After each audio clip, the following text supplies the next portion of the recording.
hadn't been up that road in years. The rain tapped soft against my windshield like it was trying not to wake something. The clouds hung low and the sky, Christ, that sky, was a dark bluish-gray dome pressed against the spine of the Appalachians. The kind of color you only see in November, just before the world goes dead for winter. I took a slow drag from my thermos, black coffee gone cold. Still better than anything you'd find down the hill.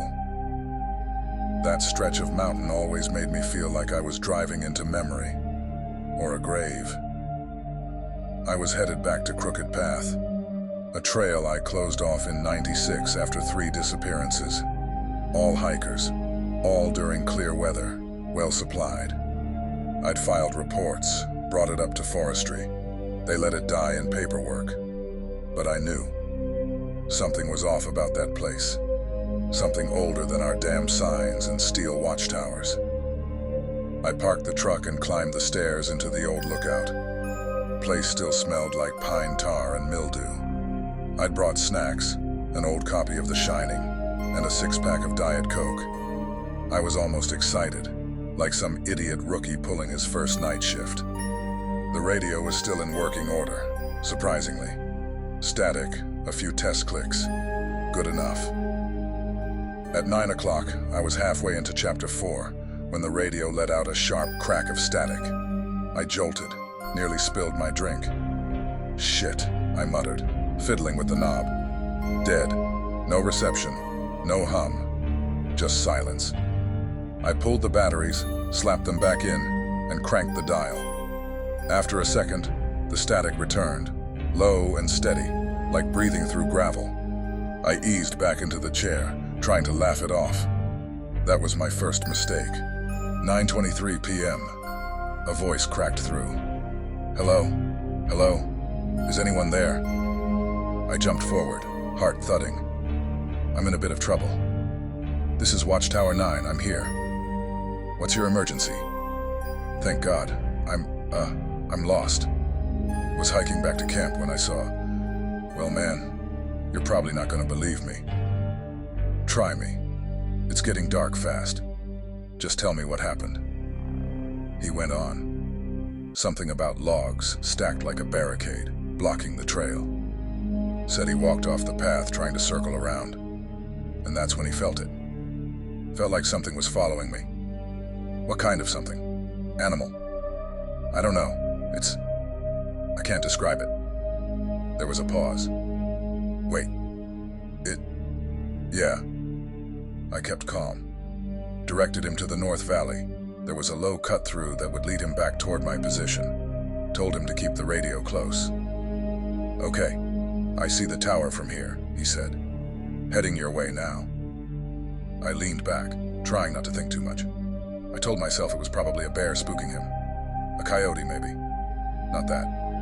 9:41 p.m. The radio crackled again, but it wasn't him. You'll never guess WHO. The voice, if you could call it that, didn't sound male or female. It sounded wrong, like someone trying to force English through teeth that weren't made for it. I froze. Hand hovered over the dial. Was it the same guy screwing with me? Then, almost mercifully, the first voice came back. I'm at the valley now, almost there. I hesitated. Have you been using this radio the whole time? Yeah. Why? Never mind.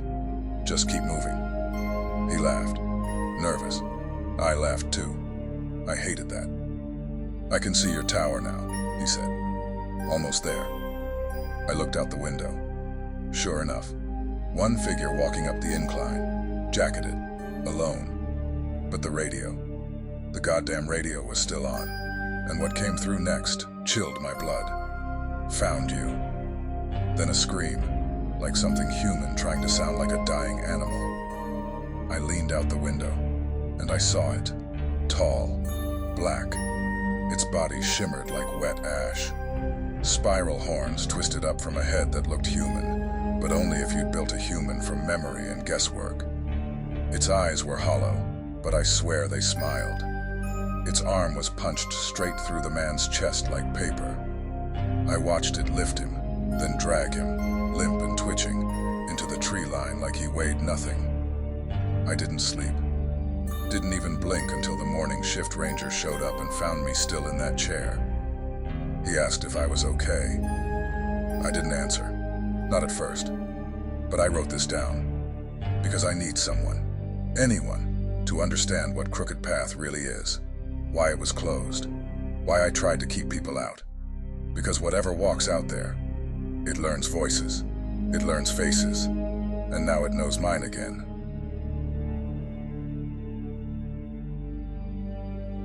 Since 2001, 14 individuals, 12 hikers and 2 Watchtower Rangers have vanished under disturbing circumstances near Black Elk Watchtower, a remote observation post deep in the Appalachian wilderness. Despite extensive search efforts, no bodies have been recovered, only fragmented evidence suggesting an encounter with something not entirely natural. Witness accounts, trace evidence, and anomalous environmental data have led investigators to consider the possibility of an unknown predatory entity inhabiting the region. Victim profiles. 1. Ranger Joel Hargrave. First disappearance. Last transmission. Movement in Sector 7. Not bear, not human. Advise immediate. Cut off. Evidence. Found. Service revolver discharged. 3 rounds. No blood. Boot prints leading to a ravine, then abruptly stopping as if lifted. Unidentified substance on radio. Black, viscous, high in keratin, and degraded hemoglobin. 2. The Durand couple, missing October 14th, 2001. Last seen, setting up camp near Devil's Brow Ridge. Evidence found. Tent ripped open from the outside in. No drag marks. Claire's journal. Ethan won't stop staring at the trees.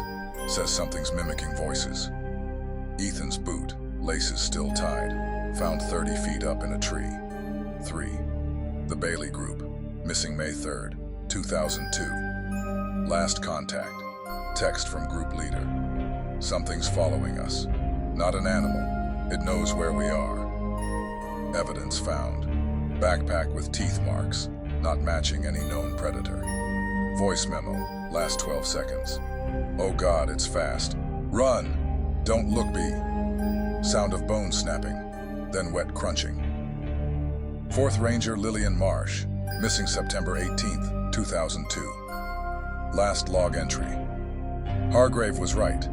It watches from the tower at night. I see its eyes. Tell my family I... Entry ends mid-sentence. Evidence found. Blood smear on watchtower window. DNA degraded. Unknown contaminant. Thermal camera footage, corrupted. A 7 to 8 foot tall heat signature, moving too fast for a human. The track size, 18 to 22 inches, 3-toed with claw marks. Pattern, appear near victims, then vanish as if the creature climbs or disappears. Biological traces, black saliva-like residue on abandoned gear, highly acidic, contains unknown proteins. Sulfur smell reported at multiple scenes. No natural source in the region. Electronic disturbances. Phones and GPS devices either fail or record infrasound frequencies, known to induce fear in humans. Historical context. Cherokee legends speak of Tsul Kalu, a forest spirit that steals hunters. 19th century settlers reported a devil that walks like a man but isn't. Witness testimony, redacted. Lena Voss. I thought it was a hiker at first, tall, wearing dark clothes. Then it unfolded. Too many joints. Its mouth didn't move right when it screamed. I ran. It let me go. I don't know why. Anonymous hunter. Interview number 44. Found a deer last winter. Ribcage cracked open. No organs. Just gone. Like something sucked it dry. Investigators' notes. This isn't a bear, not a man, not even an animal as we understand it. It's intelligent, it stalks, it hides, and it's escalating. Pattern. Targets isolated individuals first, now taking pairs, groups, leaves just enough behind to keep us searching. Hypothesis. If this is a living creature, It's evolved to hunt humans. If it's something else, we're not equipped to handle it. Agent Reese, BAU-5. Current status. Black Elk Watchtower has been closed indefinitely. Satellite surveillance ordered, but thermal imaging is inconsistent. Some scans show nothing. Others show multiple heat signatures converging on vanished hikers' last locations. Latest disappearance, June 2nd, 2002. 2 more hikers gone. Their last photo shows a shadow standing just outside frame. Too tall, too thin.